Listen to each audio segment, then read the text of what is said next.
자, 우리가 5장까지 해서 이런 사실들을 알게 되었습니다. 하만은 계속해서 유대인 전멸 계획을 그대로 진행하고 있었고, 또 다른 한편으로는 모르드게를 비롯한 유대인 민족들은 민족의 위기 앞에서 회개하며 항거를 지속하고 있었습니다. 또 다른 한편 왕비 에스더는 죽을 각오를 하고 왕에게 나아갔고 왕으로부터 환심을 샀습니다. 숨막히는 역사가 전개되고 있습니다. 과연 이 역사는 어떻게 진행될까? 그러는 와중에 어느 날 아하수에로 왕이 어떤 이유에서인지 모르지만 잠을 이룰 수가 없었습니다. 잠 못 이루는 밤에, 그 밤에 왕은 자신의 신하에게 명령하여 왕정실록을 가져오게 합니다. 상당히 두터웠을 걸로 믿어집니다. 그런데 그 수많은 왕정실록 중에서 하필이면 모르드게가 관련된 사건을 접하게 됩니다. 모르드게가 왕 살해 음모를 알게 되었고 그것을 고발하여 왕이 자신의 목숨을 구하게 된 그 사건, 그것을 읽게 되었습니다. 근데 사실 이 사건은 잊혀진 사건이었습니다. 아무도 기억하지, 아주 중대한 사안의 중대함에도 불구하고 그 사건은 웬일인지 사람들의 뇌리에서 사라진, 잊혀진 사건이었습니다. 그 사건의 당사자였던 왕조차도 기억하지 못하고 있었던 사건이었습니다. 그런데 하필이면 모르드게를 비롯한 유대인들이 몰살당하게 되는 위기의 순간에서 이 기록이 등장하는 이유는 무엇일까? 역사의 우연인가? 왕은 왜 잠들지 못하였을까? 그리고 잠들지 못하는 밤에 다른 일들도 할 수 있었을 텐데 왜 하필이면 왕정실록을 갖고 오게 했을까? 그리고 그 많은 기록 중에서 모르드게와 관련된 기록을 읽게 되었을까? 이 사건, 이 모르드게의 왕정실록에 적혀있는 모르드게를 읽게 된 사건은 우리로 하여금 요셉의 일생을 생각하게 만듭니다. 요셉은 억울한 일로 인하여 감옥에 갇혀서 생사의 위기를 겪고 있었습니다. 그때 이집트 왕이 바로는 이상한 꿈을 꾸게 됩니다. 왜 바로는 이상한 꿈을 꾸게 되었는가? 이 같은 일련의 성경의 기록을 보면서 우리는 역사 속에서 파편적으로 발생했던, 조각조각 발생했던 사건들이 하나님의 역사 속에서 하나의 줄로 엮어지게 되는 것을 보게 됩니다. 여기저기에서 발생했었던 그러한 조각의 역사의 조각들, 그 하나님 앞에서 그것이 하나로 엮어지는 그 놀라운 사건들을 우리들이 경험할 수 있습니다. 하나님 안에서 의미 없이 사라지는 역사의 사건들은 없습니다. 하나님은 그 역사, 그 조각난 그 역사의 사건 하나하나를 통하여 자신의 뜻을 실현해 나가고 있음을 오늘 우리는 또 이렇게 이 에스더서를 통하여서도 볼 수가 있습니다. 잠이 오지 않아서 왕은 왕족 실록을 보게 되었고 수많은 기록들 가운데서 모르드게가 연관된 사건 기록을 접하게 됩니다. 바로 그것을 오늘 우리는 하나님의 역사의 퍼즐 맞추기다라고 말할 수 있을 것입니다.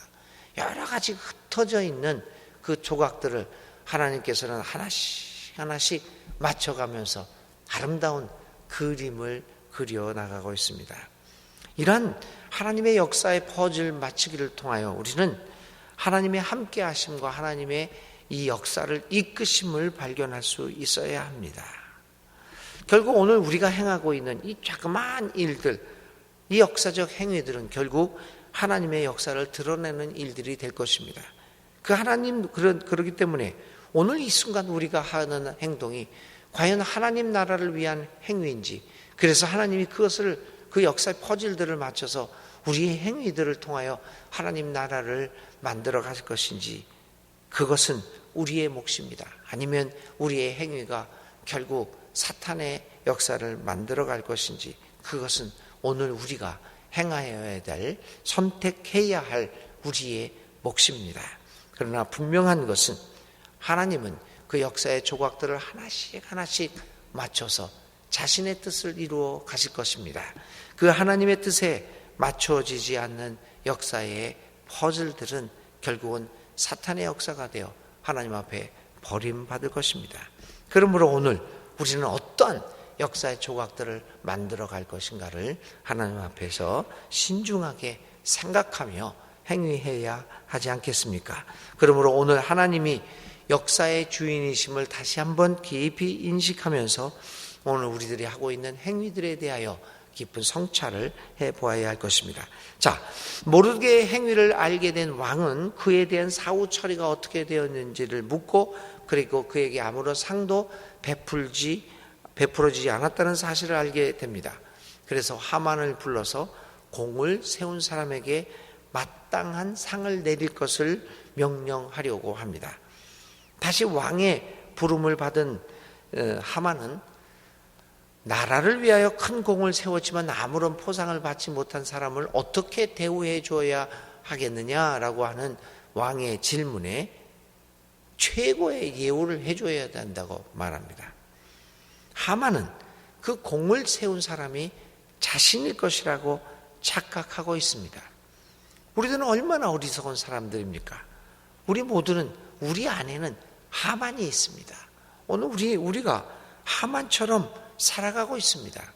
자신의 행위에 대하여 전혀 감지하지 못하고 어떤 반성도 하지 못한 채 착각 속에서 자기가 마치 위대한 일이냐, 자기가 마치 무슨 큰 일을 하고 있느냐 생각하며 살아가는 존재들입니다. 하만은 바로 오늘 우리들이 아닐까요?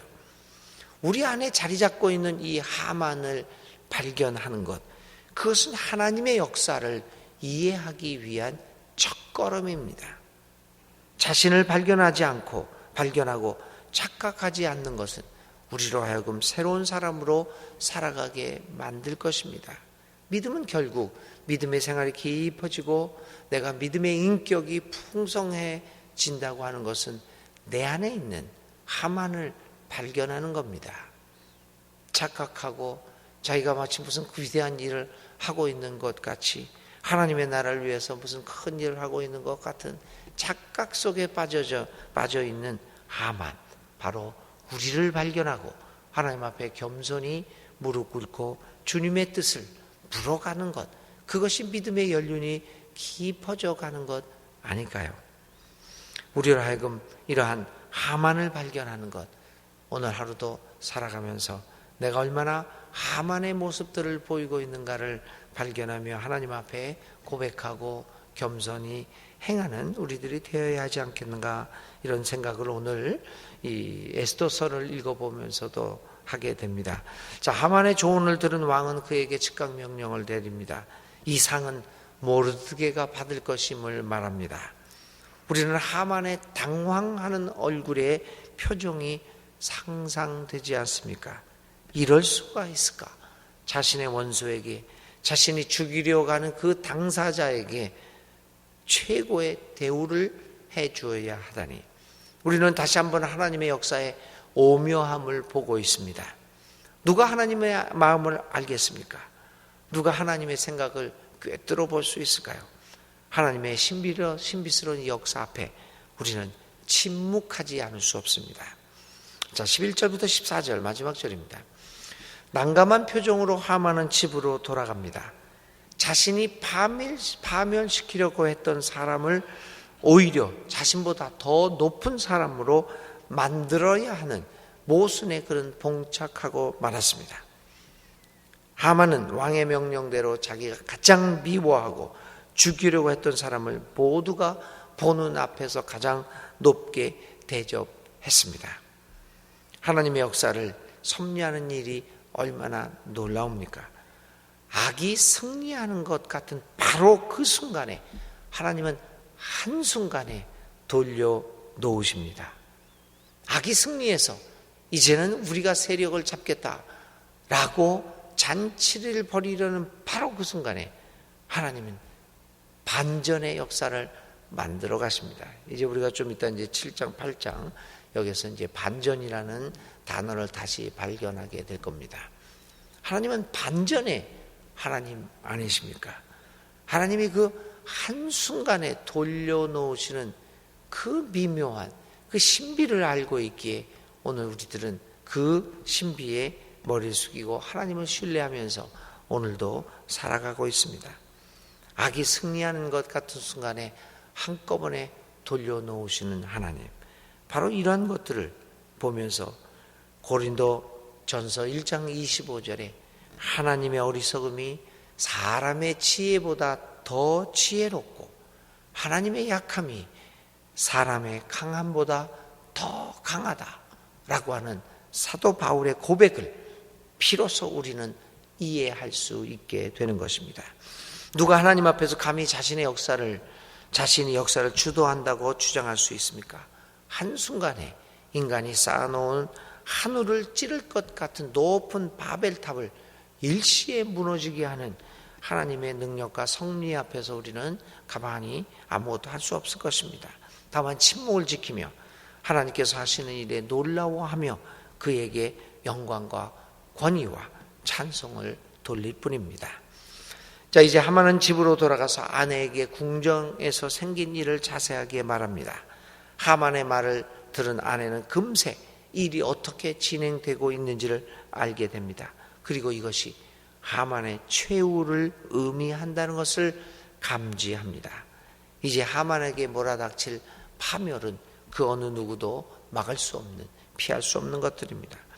교우 여러분, 하나님의 역사의 이끄심을 누가 방해하거나 막을 수 있겠습니까? 어느 누구도 그럴 수 없습니다. 이제 하만과 그의 아내는 불안한 마음으로 파멸을 기다리고 있습니다. 그러기에 심판이 이르기 전에, 어느 날 호련히 우리의 종말이 이르기 전에, 호련히 멸망의 날이 이르기 전에 우리는 우리의 삶을 돌이켜서 하나님께로 돌아와야 합니다. 하만과 그의 아내가 불안에 떨고 있는 순간 왕궁으로부터 전갈이 도착합니다.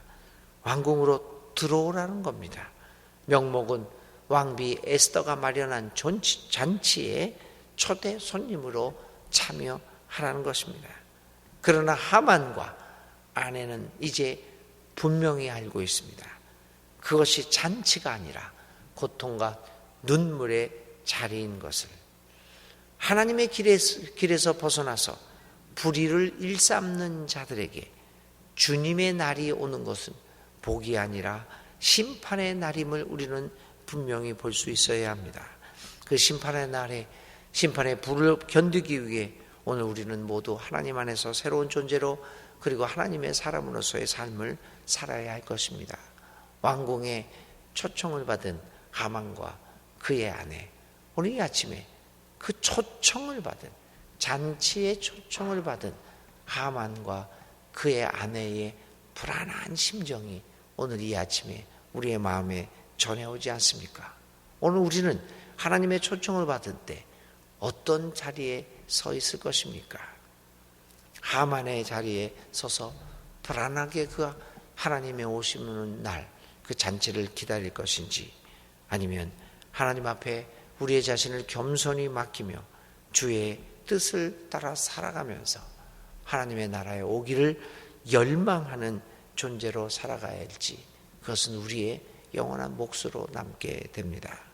하만, 이제 심판의 날을 기다리는 하만이 되고 말았습니다. 자, 오늘의 우리들의 생각할 말씀은 하나님의 돌이키심입니다. 역사의 반전을 생각하면서 묵상하면서 하루의 삶을 살아가시기 바랍니다. 오늘 에서서 6장에 있었던 여러 가지 사건을 기억하면서 하나님이 어떻게 이렇게 역사를 돌이키시는가라고 하는 것들 명상하며 기도하는 하루가 되시기를 바랍니다. 오늘의 기도 드립니다. 하나님, 악이 승리하는 것 같은 순간에도 희망을 놓지 않고 있음은 주님이 역사의 주인이심을 알고 있기 때문입니다. 악의 승리가 영원한 것이 아님을 우리는 잘 알고 있습니다. 그렇게 오늘 선이 지고 있는 것 같은 생각을 갖기에 충분한 오늘의 상황에서 주님을 믿으며 여전히 용기를 가지고 앞으로 나아가게 해 주소서. 주님의 길을 용감하게 걸어 나감으로써 결국 역사의 주인은 하나님이심을 온 세상에 알리는 우리들이 되게 하소서. 예수님의 이름으로 간절히 기도를 드립니다. 아멘. 네, 오늘의 실천입니다. 어려운 상황에서, 악이 이기는 것 같은 상황에서도 정의로운 삶의 길을 놓치지 않았던 경험이 여러분들에게 있습니까? 그때의 경험을 친구들과 함께 나누어 보며 하나님이 역사의 주인이심을 다시 한번 상기해 보십시오. 주님 가르쳐 주신 기도 드립니다. 하늘에 계신 우리 아버지, 아버지의 이름을 거룩하게 하시며 아버지의 나라가 오게 하시며 아버지의 뜻이 하늘에서와 같이 땅에서도 이루어지게 하소서. 오늘 우리에게 일용할 양식을 주시고 우리가 우리에게 잘못한 사람을 용서하여 준 것 같이 우리 죄를 용서하여 주시고 우리를 시험에 빠지지 않게 하시고 악에서 구하소서. 나라와 권능과 영광이 영원히 아버지의 것입니다. 아멘. 각자의 기도의 제목을 가지고 하나님 앞에 간절히 기도드릴 때 주께서 우리와 함께 하십니다.